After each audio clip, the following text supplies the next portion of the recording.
Guys, I there's a couple of things I just wanted to talk about and reiterate.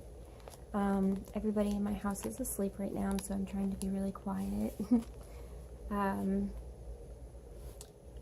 But before I get into some stuff, I have a lot of things come out of me in poetry. I know it sounds really cliche because it is really cliche, but it is the truth. As you can tell, I'm also not wearing any makeup. I'm still in my pajamas. My hair is oily. I look horrible. I look like how I feel right now.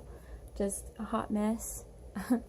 But things come to my mind, and I have to write them down really quick or else I'll forget them. So I did go ahead and I'm just going to read it. Something that I in my mind, I guess. I didn't name it. It's called Things. And it says, all I have left are memories and things. I lock of your hair, your guitar and some strings. I keep your ID and hairbrush in my purse. I always fall asleep holding your pink shirt. All I have left is a hope and my dreams. Maybe you will come and see me. Maybe I will cry, and maybe you will come and see me and at least let me tell you goodbye. You always called me your little bird, but without you, I can no longer fly. I cannot sing. My wings have been cut. The sun I no longer see. Just one more time, Daddy, can you hug me? Give me a chance to say goodbye. Can you come and see me, Daddy, and tell me it is okay to fly? To sing, to dance, to be in tune, to smile in the sunlight and bathe in the moon.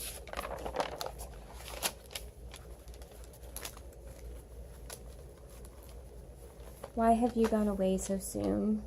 No prediction, no subjection, just boom. You're gone, but Daddy, it's all too soon. So I sit here in the silence and I cry. I sit here wondering all the reasons why. I sit here with your guitar, I sit here with your hair. I hold your pink shirt. I sit here and I stare. Gone too soon, Daddy. Please don't go away. Please come back and promise me that you will stay. I know this is not a factor and you are really gone. No longer can you protect me from all of my own wrong.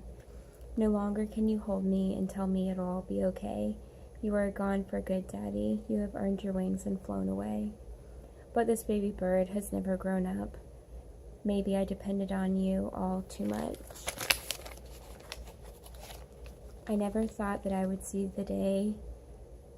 I never thought that this day would come where you left me behind. Now I can only see you in my mind. This sad, lonely bird with broken wings who can no longer fly or see the good in things will sit here forever alone on my perch, waiting for my wings to heal while I search for the words. I am at a loss for words, Daddy. No longer do I sing, so I will sit here in the dark and hold your things.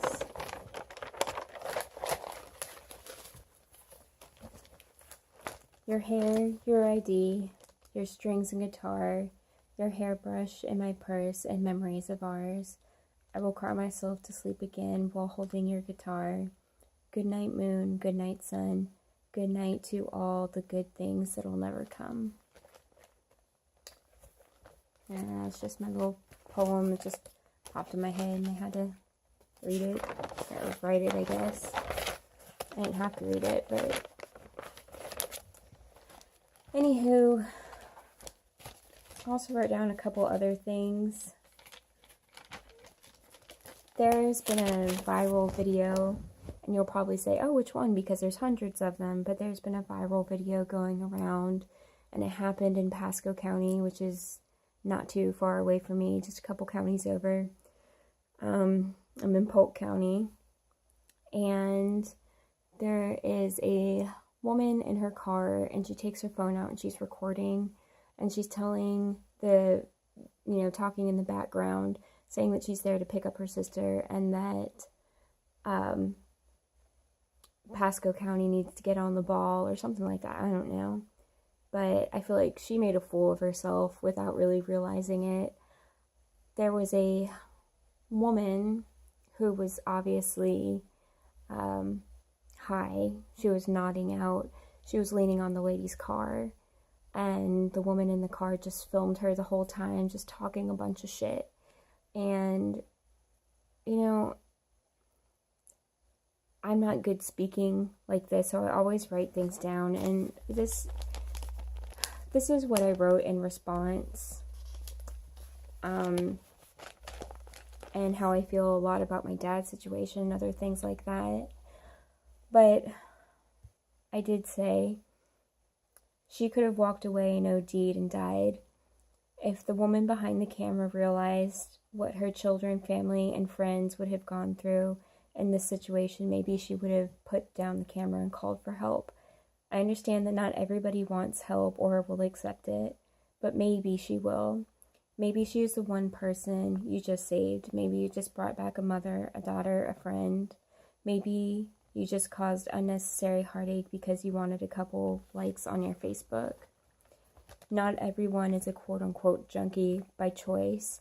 People are prescribed medications, and now they are taking them away.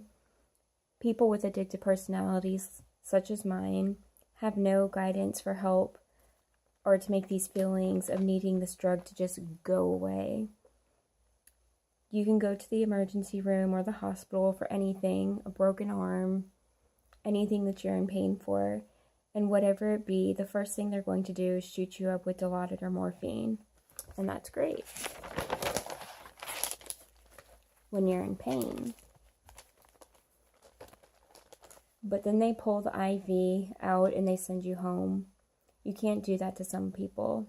Actually, a lot of people you can't do that to. But it's done every day. What I said in her situation is you don't know her circumstances on why she is where she is or why she is doing what she is doing. But stop recording and call 911. Maybe she doesn't want the help, but maybe, just maybe she does. Maybe if she put the phone down, that woman would have gotten help and accepted it. 97%, 96% chance that she probably won't. She probably would have gotten arrested, gone in jail, and run through the system again. Which is what, like my dad was saying earlier in his note and in my first video. Just because you're doing drugs or it doesn't always make you a junkie. It really has a lot to do with the circumstances that you're under. There are people who go to the emergency room. I was 3 months pregnant with my son, and they kept me in the emergency room because I had a really bad sunburn, and they kept me on morphine for 3 days, and then booted me out. You can't do that with my personality and that personality that runs in my family. You can't do that. I luckily was able to just, push it aside because I was pregnant and I didn't want anything to happen to my child. But if it were under other circumstances, I may not have. I may have gone back out seeking it because, yeah, it was great. I felt wonderful. Loved it. I was high as a kite. Great shit. And I understand why people do it. But you have to understand that when you go and you're prescribed these medications, you're in the hospital, they stick an IV in you, and then they take it away and they send you off back out into the streets. Somebody with my personality or other people, a lot of people have that addictive personality, can't just forget about it and say, oh, never mind. I don't need that anymore. No, it doesn't work like that. Again, this whole war on drugs and this opioid crisis is going crazy because people are getting stuck in an economical circle, sorry. Golly. I'm not as dumb as I look, I swear. But people are victims of circumstances, and people need to understand that. Just like the lady in the video, you don't know what was going on in her life. You may be asking me what video, because there are millions and millions and millions of them out there. We don't need any more millions of videos viral videos of people falling out on sidewalks and falling out on the streets. We all have seen it. We all know what's going on, especially in Florida. We know this. There needs to be something out there that is actually helpful for the people who want help. Like I said, she may not have accepted the help if it was offered to her, but at least give her the humanity and think that maybe she might, and you may have saved a life, or a mother, a daughter, a friend, somebody. You don't know the backstory behind these people. When people come out of the hospital, or like my dad has been prescribed the methadone for 30 years, I keep saying that, and then they take it away, they're going to find other ways to get the drug. That's all there is to it. And it's going to get worse. It's going to get deadly now that they're adding the fentanyl and everything else to it. People are getting dirty dope and they're dying. Yes, there are junkies out there. There are junkies that do drugs just because they can do drugs and they don't want help. And you can't help somebody that doesn't want help. Everybody knows that. The whole opioid epidemic, the war on drugs, they're finally legalizing pot. How long has it been since, God, I have to look up the year, since pot has been illegal, and now they're all of a sudden seeing, you know, the uses for it and how it's like my dad said, the prohibition, alcohol is worse than friggin' marijuana, so it doesn't make any sense. Alcohol, you can die of alcohol poisoning, you can die from alcohol withdrawal. You're not going to die from smoking if you don't feel good, or if you're having seizures, and you can take CBD oil that doesn't even have any THC. All these useful things that this plant has that comes from the earth for so many years has been, it's been regulated, not even regulated, it's been illegal, and now it's finally being regulated. Now it's going the other way around with opiates. They're just taking them away, and people are going to find a way to get more opiates. So instead of just pulling the rug out from underneath the people who have issues and have problems, there needs to be case-to-case basis, like my dad. Just for example, none of the pharmacies would fill his doctor's prescriptions, so, you know, he had to go around town and find another doctor who would fill his prescriptions. His doctor is put on the naughty list, I guess, and nobody would fill his prescriptions. So he found another doctor that would. There needs to be something in place for people who are coming out of the hospital, or if you want to get rid of this opioid, whatever, a better way to do it instead of pulling it out from them is finding some kind of program to help them. Just like if I go into the hospital and I get, you know, shot up with morphine for a couple days and I come out, I'm gonna need help. I've been through it. I have been through it. Looks like I'm going through it right now. I swear I'm not. I just still very upset about my father. But, you know, sometimes you need to look at both ends of the spectrum. Not everybody that you see on the street nodding out is a criminal. They have a problem. There's no way that you can say drug addiction is not a disease. It really is a disease. Some people are born with that in their chemical imbalance. I have horrible chemical imbalance in my brain.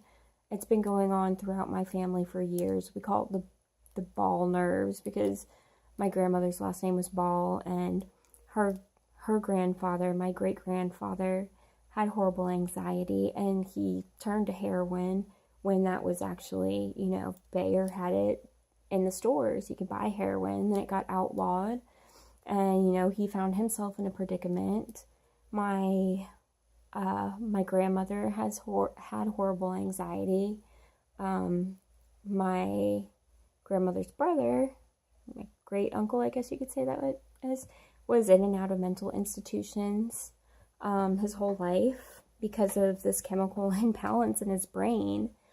I recall one time my dad telling me that he was talking to one of my grandmother's aunts, and that she also suffered horribly from anxiety, and her and my dad started talking a lot because my dad had horrible anxiety also.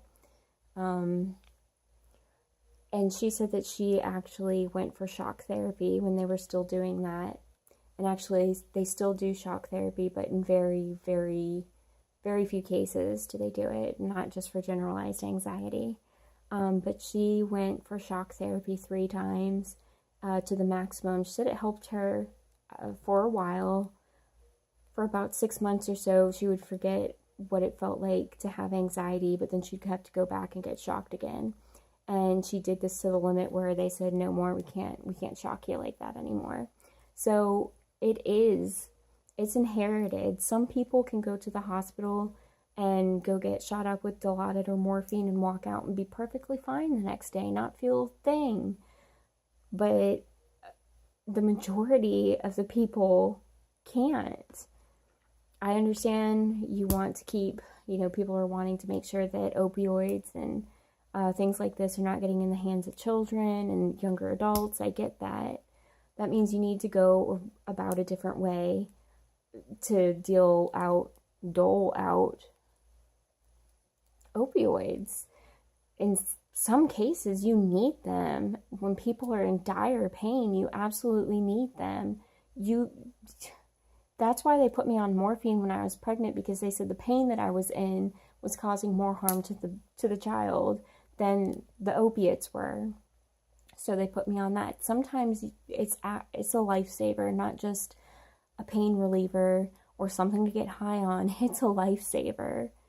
People need that.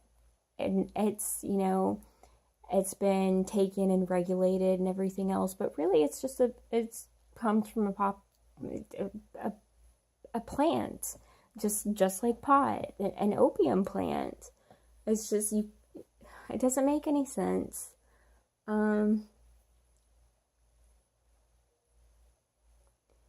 That's all I really have for tonight. People just need to just get things regulated. Like I said, you just can't take the medication that these people have been on for years and take it away. This is what's causing people to go out on the streets and, lose their jobs and lose their benefits and become what you want to call a junkie. And people are dying because of the shit that's going around that's bad. And when you see something like that happen, like in that video, or, the so many videos that you see on social media and everything else, don't just stand there and fucking record them. There's enough of the fucking videos. We get it. We know it. Fucking help somebody. Have a little bit of faith in humanity. My faith in humanity is just like this now. Not only for this reason, but other reasons too. But this is a big one, especially because of my father.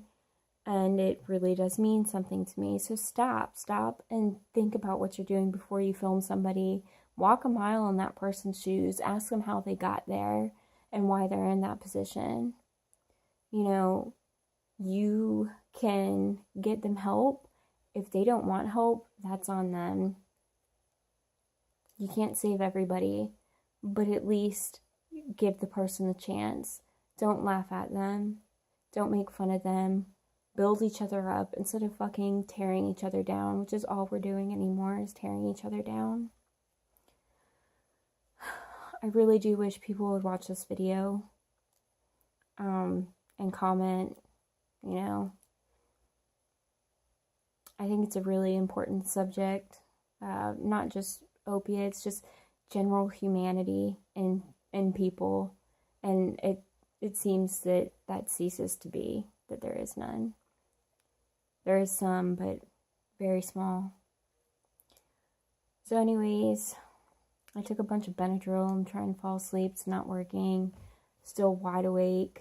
Hopefully some of you will watch this video and, you know, may get something from it. All right, you guys, y'all have a good one. Bye.